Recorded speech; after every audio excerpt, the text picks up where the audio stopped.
സനാതനധർമ്മത്തെ അധിക്ഷേപിച്ച parliament അംഗം പപ്പു യാദവിനെതിരെ ചെരുപ്പേറ്. പപ്പു യാദവിന്റെ വാർത്താ സമ്മേളനത്തിനിടയിലാണ് സംഭവമുണ്ടായത്. പപ്പു യാദവിന്റെ വസതിക്ക് പുറത്തും ശക്തമായ പ്രതിഷേധമാണ് കണ്ടത്.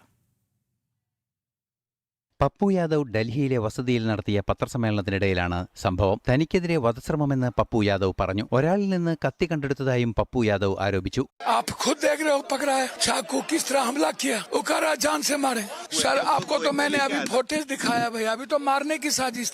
तो बच गया लोग अभी मिलने वाले जनता दर्शन नहीं होते तो हम बचते क्या बचने की उम्मीद थी.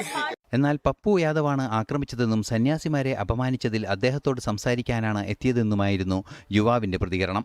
देश के साधु संत हैं, उनका अपमान करते हो तो ये अपमान हम नहीं सहेंगे. हम केवल बातें करने गए थे कि पप्पू यादव जी आप जो है भगवान जो हमारे भगवान है उनका ऐसे अपमान करोगे, उन पे ऐसे अभद्र टिप्पणी करोगे तो इस प्रोपेगेंडे को आप बंद कीजिए. आप क्यों करते हैं ऐसा? केवल बात करने गए थे, कोई मानने नहीं गए थे, कुछ नहीं करने गए थे. അയോധ്യയിലെ സംഭാവനക്കൊള്ളയിലെ വിവാദ പ്രതിഷേധത്തിൽ പപ്പു യാദവ് വിമർശനം നേരിടവെയാണ് ചെരുപ്പേറ്. പപ്പു യാദവ് സനാതനധർമ്മത്തെയും സന്യാസി സമൂഹത്തെയും അപമാനിച്ചതായും അദ്ദേഹം മാപ്പ് പറയണമെന്നും ആവശ്യപ്പെട്ട് പപ്പു യാദവിന്റെ വസതിക്ക് മുന്നിലും പ്രതിഷേധം അരങ്ങേറി.